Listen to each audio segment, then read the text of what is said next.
wonderful human beings, and welcome back to another video. If you're new here, my name is Remy and I share lots of vegan recipes and tips to help you live well, and today's video is going to be all about vegan grocery shopping.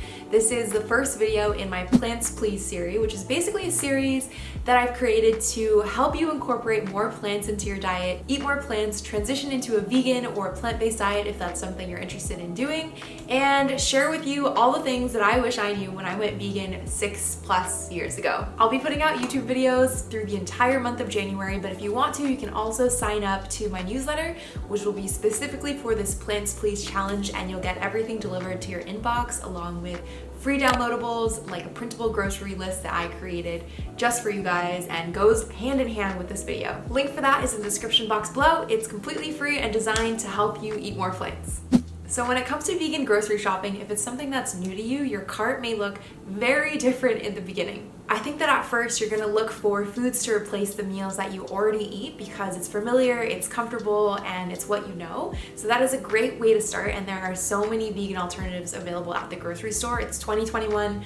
We are really blessed, us vegans. We have vegan bacon, vegan cheese, vegan yogurts, just about vegan anything you could want. But because these products are more specialty items, you might see that your grocery bill is just a little bit higher in the beginning, but in my opinion, over time it averages out to be lower than your grocery bill would be if you were still purchasing meat, poultry, eggs, dairy, things like that, that also rack up your bill as well. There are a million ways to be vegan. Being vegan simply means that you don't eat animals or animal byproducts. So you could do that whole food plant-based, or you could go for the vegan burgers, vegan bacon, or something in between. There are just so many ways you can do it, and there's no one right way. It's all about what works for you and what you enjoy. So with that said, I'm just gonna be going through things at the grocery store that are vegan because sometimes I think it's good to have a reminder. I myself find that I purchase the same things over and over sometimes, and when I first went vegan, I really didn't know what to buy. I was buying like almond milk and then potatoes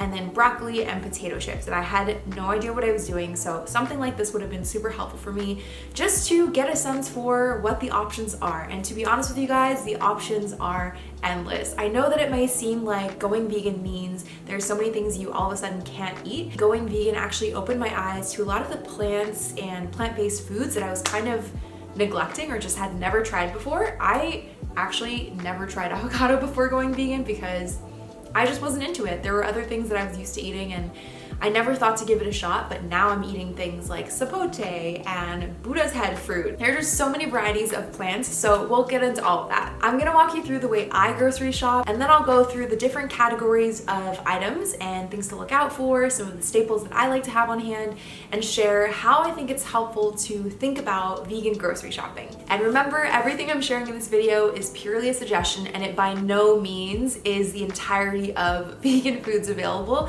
It barely scratches the surface because, like I said, there are just an infinite number of plants that you can eat. All right, so let's talk about where to find vegan groceries. You can honestly find plants at most grocery stores in general. You don't have to go to a fancy one or a specialty one. Plants, fruits, vegetables, grains, canned beans, things like that can all be found at pretty much any grocery store. And then if there are vegan alternatives that you're looking for, things like veggie burgers, impossible meats, vegan butters, sort of the more specialty items, you may want to check out stores like Target. Whole Foods has a great selection, Trader Joe's, Walmart even, Aldi. If you're in the UK, I think Tesco has a pretty decent selection. Australia, I'm thinking. Woolies has a great selection from what I remember. You would just be surprised at how many stores offer vegan-friendly items. It's all about just keeping an eye out and also reading labels, because so many times there are things that I found that I thought could never be vegan, and after reading the label, I was really happily surprised to find out that it was. So read the labels, keep an eyeball out. I also love to shop at Japanese grocery stores, as I'm sure you know, Korean grocery stores like H Mart in the city, Middle Eastern stores, Indian stores which have like the best spices and things like curry leaves. So for different specialty items, you can definitely go elsewhere, but for the bulk of what you need, like fresh produce and staples, you can find at most grocery stores. Before we even get to the store, let's talk about getting organized, because this is something that I'm really passionate about, and I am a list person, so this may not resonate with everyone, but I think that making a list before you go is really important because it streamlines your entire grocery trip and also helps you to save a little money and reduce food waste. Reason being, when you know exactly what you need, you're not just mindlessly buying items that will eventually go bad in the fridge because you have no plan and don't know why you bought it. It just sits there in your fridge turning brown and squishy, and then eventually you throw it away. Waste of money, right? So what I like to do is write out a grocery list. You can do this on your phone, you can use Notion, which I like to use, or you could use good old pen and paper. And what I like to do is take inventory of everything that I have, make sure I'm not buying any duplicates. That's happened so many times. And then I write down a list of everything that I need. I also like to organize the list in order of sort of these sections of the store. So if you're familiar with like your favorite grocery store and you know where everything is, see if you can organize your list by section of the grocery store. So for example, I love to go to Trader Joe's, and I know that on the first floor it's fresh produce, and that's kind of towards the checkout section. So I'll actually put that towards the end of my grocery list so that it's a little bit more efficient in the process of shopping. Yes, it's a little bit extra, but I know there are people out there who really dislike being at the grocery store, so this is a great way to save time and speed it up. Now, when it comes to figuring out what you want to buy, there are a couple ways you can go about this, actually an infinite number of ways you can go about this, but two of my favorite ways are, one, to take inspiration from recipes that I want to make throughout the week. I usually shop weekly, so I'll write down things that I want to try making, recipe tests I have in mind, and then from that pull out the main ingredients that I'll need. The other way you could do it is to refer to your list of veggies, which I will leave a link for down below, and take a peek at all the veggies, take inspiration from that, and then figure out what recipes you want to make based on that. In my grocery guide, I also share a couple of guidelines and things that I like to keep in mind. So for example, vegetables, I'll pick 2 to 3 leafy greens, I'll pick a couple that are good to eat raw, and then some that are delicious roasted and baked. So I'll share more guidelines like that in the description box below. So let's start with fresh vegetables. So vegetables make up the bulk of my diet. I think any healthy diet, no matter whether you're vegan or not, should consist of a lot of fresh vegetables. As mentioned, I like to do a mixture of leafy greens, raw crunchy veggies to snack on like sugar snap peas, roastable and bakeable veggies, things that go well in stir fries. And then from there, I'll supplement with things that are either in season or on sale. And I do think it's very important to vary up the plants you're buying because it not only makes things less boring for you as you're eating, but also helps to provide a variety of micronutrients to your body. I think this goes without saying, but all vegetables are vegan, so you don't really have to worry about reading any labels when you're in that section. Some of my personal favorite staples to have on hand are potatoes, sweet potatoes, and regular potatoes. I love having garlic and onion in the fridge at all times. It's a must for me and the base of so many delicious recipes. I love to have greens and broccoli. Broccoli is just so great. Broccoli is so underrated and it never gets old for me. And then I always like to have fresh chilies because I like a little spice. In the fruit department, same thing applies. Fruits are all vegan friendly, so you can go crazy with that. I like to have a few that are good to freeze and good for smoothies, some for snacking on, some for baking with. But my main staples, I would have to say, are bananas and berries. And don't be afraid to lean on frozen vegetables and fruit either, because they're actually flash frozen at their peak ripeness and when they're the most nutritious, and all of that goodness gets locked in. So typically you're gonna be saving money. You also have a product that's gonna last forever in the freezer, so it's a great option, especially if there's something that's not in season that you're really craving, like berries, for example. Also in the fruit department, I always love to have lemons and limes on hand because they're really good for savory cooking and adding to like water or baked goods, and they're just nice to have. Moving on to grains and products like bread and pasta and flour, these things are great to have because they're almost like a vehicle for any recipe. You can take one recipe and turn it into a million different dishes by varying it up. So let's say you have something like a chickpea dish. You could eat it in a sandwich form, you could eat it in a wrap, you could eat it as a salad, a pasta, or even some kind of noodle dish or rice bowl. So that's a really great way to vary up your diet. And if you're gluten-free like myself, it is doable. Sometimes gluten-free bread and products do contain egg because it helps to fluff it up in the absence of gluten.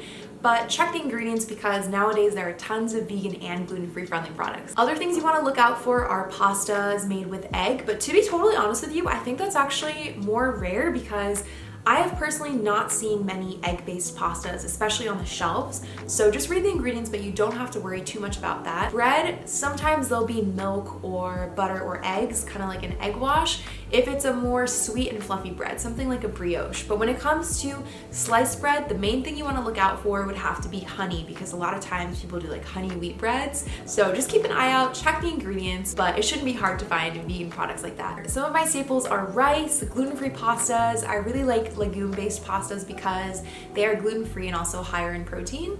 I love buckwheat noodles. I love to have gluten-free bread from time to time if I don't make it myself at home.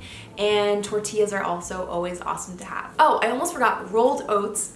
Super key. I use oats for so many things: flours, baked goods, oatmeals, obviously. It's just a great product to have and it lasts forever. Not forever, but a very long time. While we're on the topic of products that last a very long time, we should talk about canned goods and jarred goods. So obviously they're great to have because they last a really long time. You can store them in the pantry. I find that I usually end up kind of collecting cans, but they're very affordable. So canned beans, for example, are very, very affordable and they're very convenient if you're not into making them at home. Some of my favorite staples include canned beans like chickpeas, black beans, black-eyed peas or white beans. You've seen me use them a lot in my recipes and I have a video about how to make beans taste good.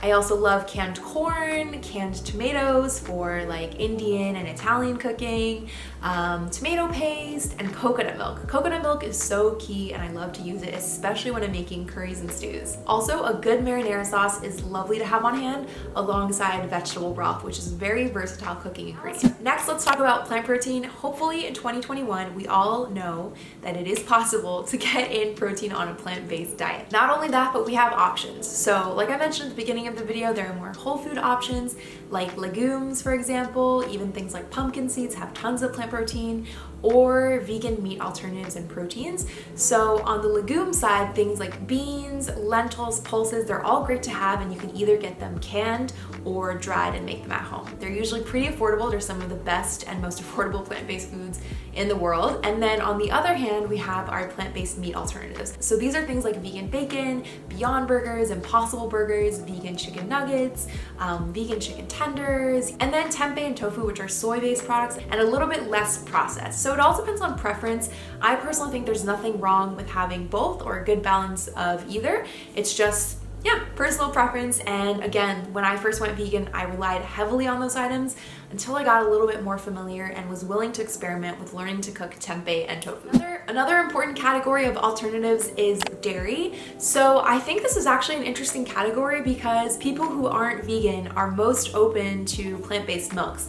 And I think a big reason why is because 1/4 of Americans have issues digesting milk. It's very common because we are humans, we're drinking cow's milk made for baby cows, not baby humans, and we're the only species of animal, because we are animals too, that consumes milk from a different animal other than our own species. But it really makes sense. It's very hard to digest for a lot of people, and so many people are very open to things like oat milk, almond milk is a big one, even soy milk, and we really have so many options. Like off the top of my head, we have quinoa milk, rice milk, hemp milk, pumpkin seed milk, flax milk even, oat milk of course, soy milk, almond milk, cashew milk, macadamia milk, hazelnut milk. I've even seen peanut milk at the store, pea milk, and potato milk.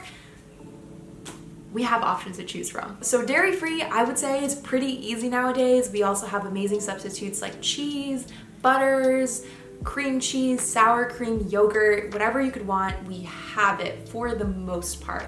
My personal favorite staples are some coconut yogurt. I love soy milk, oat milk, and almond milk. Those are my 3 favorites. And then as far as cheeses and butters and things like that, I don't use them as often because I prefer homemade items, like a homemade cheese sauce. But when I do buy those products, I find that they do last me quite a while. So what I like to do is buy those things every once in a while. And then when it comes to milks, I'll usually buy one that is unsweetened and unflavored, which is good for all-purpose cooking, like curries, soups, and stews. And then I'll buy sort of like a tastier milk that I really like the taste of to enjoy with my matcha lattes and my drinks. So that's a good way to think about it if you're new to buying plant-based milk. Next, we're gonna talk about nuts and seeds because I mentioned cashew cream. So in the nut and seed department, I think that my favorite staple is cashew. Cashew is incredible for blending up and making into like cheeses and sauces. It's such a great ingredient. But aside from cooking with nuts, I don't usually snack on too many nuts. When I first went vegan, I would eat tons of almonds and it's a great go-to, but nowadays I find myself not really doing that as much. However, I do love a good almond butter or a cashew butter or a tahini. I think it's great to have those on hand because you can use them as they are, like a spread on toast, or you could use them to make salad dressings, to bake with. Very versatile ingredients. My favorite staples would have to be hemp seeds and flax seeds, which I think are really nutritious and great to have. Pumpkin seeds, which are super high in protein per serving. And then I love a good tahini, and then a nut butter, and then cashews. I feel like I'm talking a lot, but we're almost done here. If you're still with me this far in the video, comment Brussels sprouts below because I'm curious to see who's actually watching. Anyways, let's get into condiments because condiments, seasonings, spices, they are so important. That is what cooking is all about, is infusing flavor. When you think about meat dishes and recipes that focus primarily on a meat-based protein, usually there's a lot of seasoning that goes into it, and that is where the flavor comes from. I don't think people really enjoy like boiled steaks, you know what I mean? You've got to add at least salt and pepper, for example. So don't be afraid to use the spices and seasonings. In fact, please do use them. Season your vegetables, infuse them with flavor, get crazy with the spices. There are so many combinations of flavors you can create just using simple spices. So some of my go-tos would have to be in the spice department: salt and pepper, of course, garlic powder, smoked paprika, onion powder, nutritional yeast, which is a great one, and a cheesy vegan substance. I didn't even know it existed before I went vegan. I love cumin, curry powder, chili powder. I love this Trader Joe's umami mushroom seasoning. It's so good on literally everything but the bagel seasoning. And then more on the sauce side, since I'm gluten-free, I like a coconut aminos or gluten-free soy sauce. I love gochujang, which is a classic Korean spicy pepper sauce.